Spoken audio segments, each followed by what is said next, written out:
छोटों को नमस्कार, बड़ों को प्रणाम, साथ वालों को राम राम। मैं हूँ केतन और स्वागत करता हूँ आपके अपने चैनल इस स्टोरी टाइम में। आज की कहानी बड़ी इंटरेस्टिंग होने वाली है क्योंकि आज की कहानी है अनंत पाल सिंह के बारे में। यूँ तो आप सभी ने कभी ना कभी इनका नाम ज़रूर सुना होगा, नहीं सुना हो तो आज सुन लीजिए।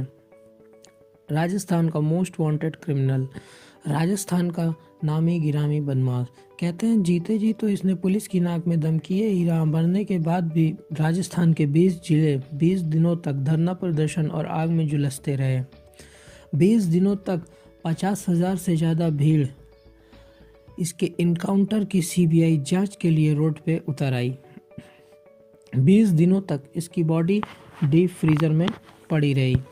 राजस्थान के नागौर में एक सबरत गांव है, वहां का रहने वाला है। इसके पिताजी चाहते थे ये बड़ा होकर इंडियन आर्मी ज्वाइन करे। ये पढ़ाई में अच्छा था, ये खुद चाहता था कि ये टीचर बने। अपनी स्कूलिंग ख़त्म की, फिर कॉलेज ख़त्म किया, फिर इसने बीएड किया। इवन एक वक्त ऐसा आया कि इसे सरकारी अफसर बनना था, तो इसे किसी ने बताया आईएएस आईपीएस के लिए तैयारी करो, तो इसने यूपीएससी भी की तैयारी शुरू की और सारे पेपर क्लियर किए। उसी वक्त इसके ऊपर एफआईआर हो गया, तो इसने आगे का पेपर नहीं दे पाया। इसकी ज़िंदगी एक नया मोड़ तब लेती है जब इसकी शादी होती है। इसके शादी वाले दिन जब ये बारात लेके निकल रहा था तो घोड़ी चढ़ना था, तो इसके गांव के जो दबंग लोग थे, दबंग राजपूत, उनका मानना था कि अनंत पाल सिंह असली राजपूत नहीं है, वो रावणा राजपूत है। तो इसकी घोड़ी चढ़ने पे एतराज़ कर रहे थे। तो उस समय अनंत पाल सिंह का एक दोस्त था, जीवना राम गोदारा। वो स्टूडेंट लीडर था, तो उसे फ़ोन किया गया, वो अपने सपोर्टर्स को लेके आया और अनंत पाल सिंह की शादी हुई फिर। लेकिन इस इंसिडेंस ने अनंत पाल सिंह का माइंड एकदम चेंज कर दिया था। फिर अनंत पाल सिंह ने सोचा कि अब इलेक्शन लड़ेंगे। फिर उसके बाद उसने एक पंचायत का इलेक्शन लड़ा, एक जीता, उसके बाद हार गया। फिर इसी इलेक्शन के दौरान उसके ऊपर काफ़ी फेक केस बने, पुलिस केस बने। तो इस सब केस वोस बनते रहे। इस सबको देखते हुए अनंत पाल सिंह एक गलत लाइन में चला गया, गलत लोगों के साथ उठना बैठना। फिर धीरे धीरे इसने शराब की तस्करी शुरू की।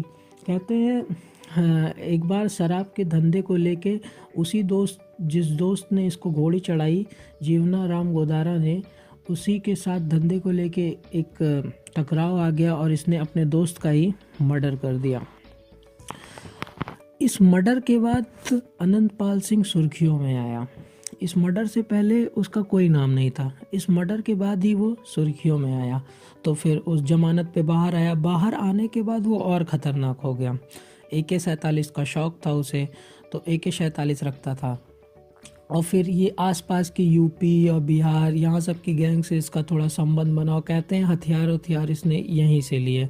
फिर एक समय ऐसा आया कि राजस्थान के सारे बिजनेसमैन, चाहे वो मार्बल के हो, चाहे ईंटे वाले हों, चाहे जो भी बिजनेसमैन हो, सबसे ये हफ्ता वसूली करने लगा। इससे सभी डरने लगे क्योंकि इसकी एक ख़ास बात ये थी, राजस्थान के काफ़ी पुलिस के लोग इससे मिले हुए थे।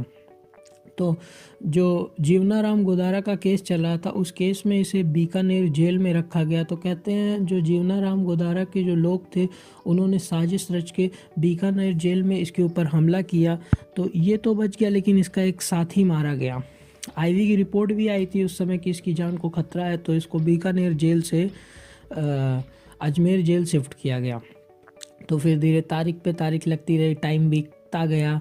तो इवन एक समय ऐसा आया, पुलिस ने भी इसकी सिक्योरिटी में थोड़ी ढील दे दी।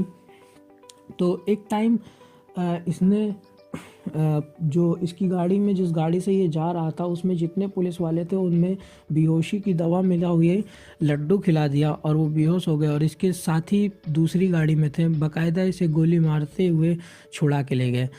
इवन क्योंकि पुलिस वाले भी मिले थे तो इनके लिए आसान था। कहते हैं कि एक पुलिस वाले ने तो ये इंसिडेंट सच लगे कि बिना किसी हेल्प के ये भागा है, उसने अपने पाँव में खुद ही गोली मार ली थी। फिर पॉलिटिशियन का सपोर्ट भी था इसके ऊपर, क्योंकि पॉलिटिशियन के लिए भी काम करता था ये। फिर एक टाइम ऐसा आया कि हाथ में खून लग गया था और हथियार आने के बाद आदमी ज़्यादा ताकतवर हो जाता है। तो ये पॉलिटिशियंस को भी धमकाना, उनको धमकी देना, उनको ब्लैकमेल करना शुरू कर दिया। तो फिर पॉलिटिशियन ने सोचा अभी हमसे ख़तरनाक हो रहा है। फिर उनके इनकाउंटर का प्लान बना रहे थे। ये बात अनंतपाल सिंह को भी पता चली। फिर अनंतपाल सिंह अंडरग्राउंड हो गया। फिर मई 2017 में, तब वहाँ राजस्थान के गवर्नर थे कल्याण सिंह। कल्याण सिंह को एक लेटर जाता है हाई कोर्ट के वकील के द्वारा कि अनंतपाल सिंह सरेंडर करना चाहता है, बट जो उसका केस है वो किसी हाई कोर्ट या सुप्रीम कोर्ट के रिटायर्ड जस्टिस हैं उनकी अगुवाई में चलाया जाए। तो यहाँ तो बात बनी नहीं। फिर उसने अपने चीफ जुडिशरी को भी लेटर लिखा, वहाँ पे भी बात बनी नहीं। फिर राजस्थान पुलिस की एक स्पेशल सेल बनाई गई, उन्हें इस तरह के ऑटोमेटिक वेपन्स की ट्रेनिंग दी गई, कैसे चलाना चाहिए। और उनका मकसद सिर्फ एक ही था, अनंतपाल सिंह, कि अनंतपाल सिंह को पकड़ना है। पकड़ना क्या, सिर्फ मारना है। ये एक ऐसा एक लौता क्रिमिनल था जो बाकायदा अपना एक फेसबुक पेज बनाया था। कोई भी इंसिडेंट्स करने से पहले ये फेसबुक पे अपलोड कर देता था। एक बार की बात है, इसने 2 AK-47 की फ़ोटो डाली और बोला अगले दिन तूफ़ान आने वाला है। और फिर अगले दिन तूफ़ान आया। और एक बार इसने पुलिस वालों को चैलेंज दिया था, अगले दिन एक पुलिस वाला मरेगा। फिर अगले दिन वो मर गया। तो बाकायदा फेसबुक पेज पे ये एक इनविटेशन देता था कि रोक सको तो रोक लो, मैं करने तो जा ही रहा हूँ। तो ये सब देख के पुलिस वाले और भी उसको डेंजर मानने लगे। तो फिर भी राजस्थान की एक स्पेशल सेल बनाई गई जिनका मकसद सिर्फ एक ही था कि अनंतपाल सिंह को मारना है। 2015 में ये जेल से भाग चुका था। तो 2017, 2 साल बाद इसने लेटर लिखा था।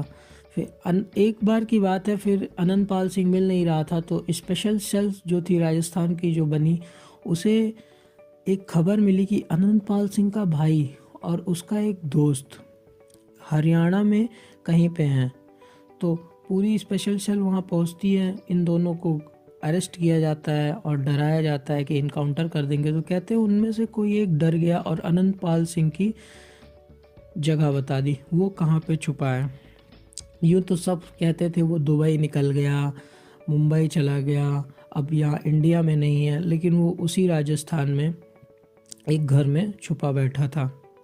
ये बात पता चलती है पुलिस वालों को 23 जून को करीब रात में 9:30 के आसपास। फिर पुलिस चल पड़ती है जहाँ पे अनंतपाल सिंह छुपा बैठा था। पुलिस चारों तरफ से उस घर को घेर लेती। करीब 150 कमांडोज थे और भी पुलिस वाले थे, इनकाउंटर के लिए गए थे। पुलिस वालों के पास भी AK-56 थी। तो कहते हैं फिर अनंतपाल सिंह जिस घर में था वहाँ नीचे फैमिली भी थी। तो अनंतपाल सिंह के पास भी AK-47 थी। तो पुलिस वालों का कहना ये है, जो पुलिस वालों ने वहाँ पे बताया कि हम जब गए चारों तरफ से घेर के अनंतपाल सिंह को कहा कि आप सरेंडर कर दो, लेकिन जैसे ही हम जिस तरफ से बोले उस तरफ से AK-47 की गोलियां दाग दी जाती थी। तो पुलिस को ही पहले से पता था कि अनंतपाल सिंह के पास AK-47 थी, तो उनके पास भी AK-56 थी, वो पूरा लैस थे। तो कहते हैं अनंतपाल सिंह चारों तरफ से घूम घूम के गोलियां इसलिए चला रहा था कि पुलिस वालों को लगे कि वो अकेला नहीं है, काफ़ी लोग हैं ऊपर। तो कुछ देर तक कहते हैं करीब 100 राउंड गोलियां चली थी पुलिस की तरफ से, 100 राउंड गोलियां। फिर धीरे धीरे पुलिस घर के अंदर घुसती है, फर्स्ट फ्लोर पे आती है, दोनों तरफ से फायरिंग होती है। फायरिंग में 2 पुलिस वाले को गोली लग जाती है और अनंतपाल सिंह को 6 गोलियां लगती हैं, 6 गोलियां। अनंतपाल सिंह वहीं गिर पड़ता है खून से लथपथ। उसे फिर गाड़ी में डाला जाता है, हॉस्पिटल ले जाया जाता है, हॉस्पिटल में डेथ डिक्लेयर किया जाता है। फिर अगले दिन सुबह वहाँ के CM को खबर दी जाती है। अगले दिन सुबह राजस्थान के हर न्यूज़पेपर में खबर आ जाती है। राजस्थान में गुस्सा फूट उठता है, क्योंकि ये था तो एक क्रिमिनल, लेकिन इसके जो सपोर्टर थे इसे रॉबिन हुड टाइप छवि मानते थे, क्योंकि ये गरीबों की मदद करता था, अमीरों को लूटता था, ऐसी एक छवि थी इसकी। बढ़िया सूट बूट पहनता था, हैट पहनता था, एक फिल्मी पर्दे जैसी इसकी एक छवि थी। और इसकी मारने की एक कहानी याद आ रही है मुझे। कहते हैं कि एक सेल्समैन था, उसने इसको कुछ बोल दिया था तो उसने उसके दोनों पैर तोड़े, फिर उसके सीने पे बैठ के गोली मारी थी। और एक कहानी और है, इसका कोई दुश्मन था, उसने इसको उल्टा पंखे पे टांगा, फिर इसकी गर्दन काटी, फिर उसको एसिड में डाला, फिर जो हड्डियाँ बची उसको ग्रेनेड में पीस के हड्डियाँ दांत और बहा दिया। इतना खौफनाक मौत देता था ये। तो राजस्थान में गुस्सा फूट रहा था। राजस्थान में राजपूतों का एक बहुत बड़ा वोट बैंक है, तो सरकार भी डरने लगी, क्योंकि 12 जुलाई को राजपूत और रावड़ा राजपूतों ने मिलकर एक शोक सभा रखी, जिसमें 2 लाख से ज़्यादा लोग आए।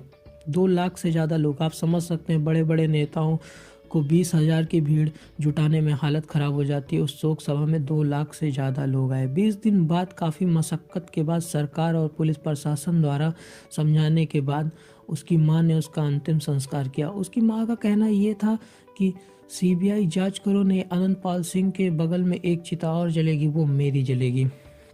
तो ऐसी कुछ थी अनंतपाल सिंह की कहानी। उम्मीद करता हूँ आपको अच्छी लगी होगी तो शेयर करिएगा, सब्सक्राइब करिएगा और सपोर्ट करिएगा। फिर मैं आपसे विदा लेता हूँ। कल फिर मुलाकात होगी एक और ऐसी इंटरेस्टिंग स्टोरी के साथ। अगर आपको कोई और स्टोरी सुनना है तो आप कमेंट ज़रूर करें, मैं कोशिश करूँगा आपकी फरमाइश आपको सुनाने की। धन्यवाद दोस्तों।